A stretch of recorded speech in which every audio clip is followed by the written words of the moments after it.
E nesse meio tempo eu passei pelo primeiro luto da minha vida. Eu perdi o meu tio em um acidente de caminhão terrível. E mesmo assim eu consegui encontrar leveza nesse processo. Foi onde muitas coisas mudaram e eu comecei a enxergar realmente propósito na minha vida. No primeiro momento eu perdi o meu propósito. Eu comecei a enxergar que a vida realmente não faz sentido. Eu perdi a vontade de viver. Mas eu entendi qual é a verdadeira mensagem do Evangelho, o porquê de nós estarmos aqui nessa terra. E foi aí que eu encontrei leveza, até mesmo no luto. Somente quando eu entendi tudo isso que as coisas começaram a mudar. Voltando lá para 2018, quando eu ainda estava solteira e já perdendo as esperanças, no momento que eu menos acreditava, finalmente eu encontrei o Bruno, o meu marido. E ele foi o primeiro a me ver sem máscaras e a me aceitar. Minha família sempre foi empreendedora, tanto paterna quanto materna. Os meus pais, eles tinham uma loja pequena de autopeças e com o tempo, com muito trabalho e esforço ao longo dos anos, se tornou referência em Campo Limpo Paulista. E eles são o meu maior exemplo de sucesso. Lembro de estar naquela loja muitas vezes, brincando, conversando com os clientes, ajudando a guardar as peças e às vezes até dormindo num banco que tinha lá. Aos 7 anos, eu abri o meu primeiro negócio, uma barraca de suco de limão em sociedade com a minha vizinha, mas não durou muito tempo porque a gente não tinha clientela. Eu sempre tive mão boa para artesanato e com muito incentivo da minha mãe comecei a fazer aulas de biscuit e depois de meias de seda. O negócio até deu certo por algum tempo, eu vendia para as minhas tias, minha avó, as vizinhas, amigas da minha mãe, mas eu parei porque era muito trabalho para pouco lucro e muita mão machucada. Alguns anos depois, virou moda aqueles tererês de cabelo, de miçangas. E eu, como eu era muito antenada no mundo dos negócios, vi ali uma oportunidade, eu era boa com as minhas mãos, comecei a fabricar os meus próprios tererês de miçanga e fio de nylon. Eu até que vendia para algumas amigas da escola e vizinhas. O negócio até deu certo, talvez por alguns dias, mas eu tive que parar porque eu estava tendo muito prejuízo por conta da garantia que eu dava em caso de arrebentar o fio de nylon, o que acontecia com muita frequência. E eu lembro que eu vendia aqueles tererês por R$1. Na época era uma fortuna. Eu jamais teria lucro e ficaria rica vendendo tererê a R$1. Em busca de ter o meu próprio dinheiro e independência financeira, encontrei oportunidades dentro da minha própria família.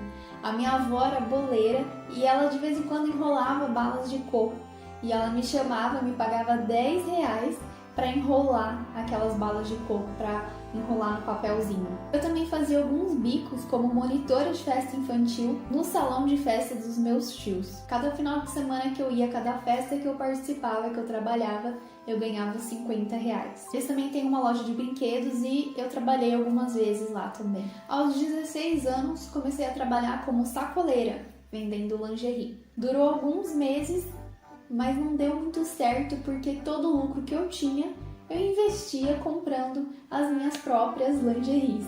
Por volta dos 19 anos, comecei a fazer doces, onde eu vendia na lanchonete da minha vizinha. Mas também não deu certo porque eu sou uma formiguinha e eu acabava comendo a maior parte dos doces que eu fazia. Então não sobrava muito para vender. Aos 20 anos, eu comecei o meu negócio de estamparia em sociedade com o meu primo. A gente comprou a máquina de estampa, a gente foi até São Carlos para buscar a máquina, os materiais e fazer um curso de um dia para a gente aprender a estampar aqueles materiais. Mas o negócio acabou antes mesmo de a gente começar. Quando a gente estava montando o nosso escritório, a gente já estava ali há algum tempo, já há um mês mais ou menos, se eu não me engano, trabalhando nos bastidores na construção da nossa marca. A gente já tinha até encomendas do pessoal da igreja, dos nossos familiares, mas a gente acabou tendo aí uma divergência que não teve possibilidade de resolver porque estava relacionado com as nossas crenças, que eram diferentes e totalmente opostas. A gente não conseguiu chegar em um acordo e a gente acabou tendo um desentendimento e acabando com a nossa sociedade e com o nosso negócio. Eu desisti. Trabalhei alguns anos na CLT, trabalhei na loja do meu pai, dos meus tios, em algumas empresas como telemarketing, mas eu nunca parei de ter ideia, eu só parei de executar. Após os 22 anos, entre 22 e 30 anos, eu publiquei aí os meus primeiros livros físicos, foram 2 livros, onde eu fiz todo o processo sozinha, desde a escrita até o processo, toda a burocracia aí para chegar na parte da publicação e das vendas. Criei 2 canais no YouTube, esse aqui, que hoje nós somos 34 mil inscritos, mas no começo não foi nada fácil. E o outro canal que é o Idioma Sem Complicação, que não existe mais, mas nós chegamos a cerca de 8 mil inscritos aí e só não cresceu mais porque eu realmente parei, mudei a minha rota. E hoje eu sou grata por cada um que está aqui comigo, fazendo parte dessa comunidade. E foi nesse intervalo, quando eu estava trabalhando no meu canal no YouTube, divulgando um dos vídeos que eu não sabia, mas era um spoiler do que ia acontecer na minha vida, que eu encontrei o Bruno, no primeiro dia do ano de 2018. E aqui no canal tem alguns vídeos que eu conto essa história, tem até uma playlist, eu vou deixar aqui na descrição para vocês acompanharem. Aos 28 anos de idade, me encontrei finalmente na vida sentimental, foi tudo assim muito rápido. Eu conheci o Bruno no dia 1 de janeiro de 2018 e no dia 14 de dezembro de 2018 nós já estávamos casados. Eu comecei a crescer em várias áreas, me mudei de cidade, engravidei e logo veio a pandemia. Eu não pude aproveitar a gestação como eu queria, nem desfilar por aí com meu barrigão. E por muito pouco eu não fiquei sem fazer as fotos da gestação. No último mês que a Lana já estava para nascer, liberaram a abertura dos parques e eu pude fazer as nossas fotos. O parto da Lana foi um pouco complicado porque eu esperava por um parto natural, tava tudo certo. Quando eu tava com 7 dedos de dilatação já, que já era para estar no auge assim da dor, era quando eu menos estava sentindo dor. Como a própria médica disse, eu estava plena, nem ela acreditava, a cabeça da Lana já estava quase saindo. Ela já estava sentindo a cabeça da Lana quando ela fazia o exame em mim e eu não fazia ideia. E eu estava muito feliz porque eu queria viver essa experiência do parto normal, mas quando eu fui fazer os últimos exames eu tive a notícia de que a gente precisava fazer cesárea porque a minha bebê estava em sofrimento fetal.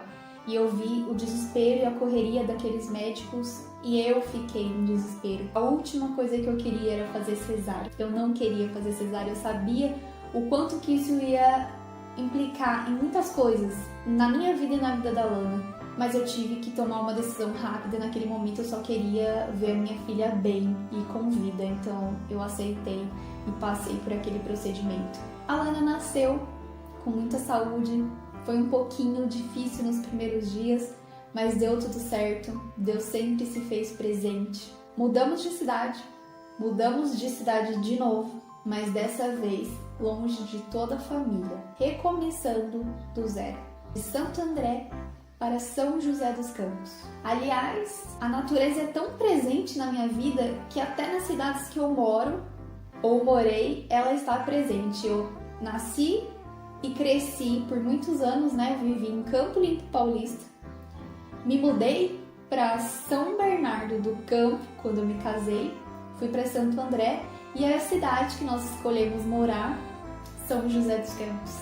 Um lugar lindo, cheio de muita natureza e é onde a gente encontrou mais qualidade de vida. E olha que engraçado, quando eu me casei, eu pensei que São Paulo seria o lugar onde eu ia crescer profissionalmente, porque é a cidade das oportunidades, né? E foi o lugar onde eu menos tive oportunidade. Aliás, eu não tive nenhuma oportunidade na vida profissional. E foi em São José, uma cidade do interior, que eu não conhecia ninguém, que em menos de um ano a minha vida mudou completamente. Somente aos 32 anos de idade que eu me encontrei profissionalmente. Comecei a estudar psicanálise, traumas, comportamento humano e psicologia da moda. Eu descobri que o caminho que eu queria seguir, a área que eu queria seguir era desenvolvimento pessoal.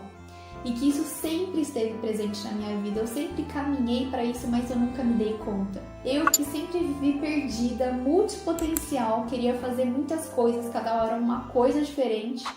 De repente eu descobri que tudo aquilo fazia muito sentido, sempre fez muito sentido na minha vida, mas eu demorei todos esses anos para entender que a resposta estava ali, diante de mim. E apesar de ler muito sobre tudo isso, desde os 10 anos de idade, somente aos 32 que eu resolvi me profissionalizar. Em 2023 eu lancei o meu primeiro infoproduto, um programa terapêutico, o Vida Plena, os 3 pilares para uma vida mais leve e equilibrada, que é focado no bem-estar integral, no comportamento humano, autoconhecimento, gestão de tempo e produtividade. Sejam bem-vindas ao meu novo canal.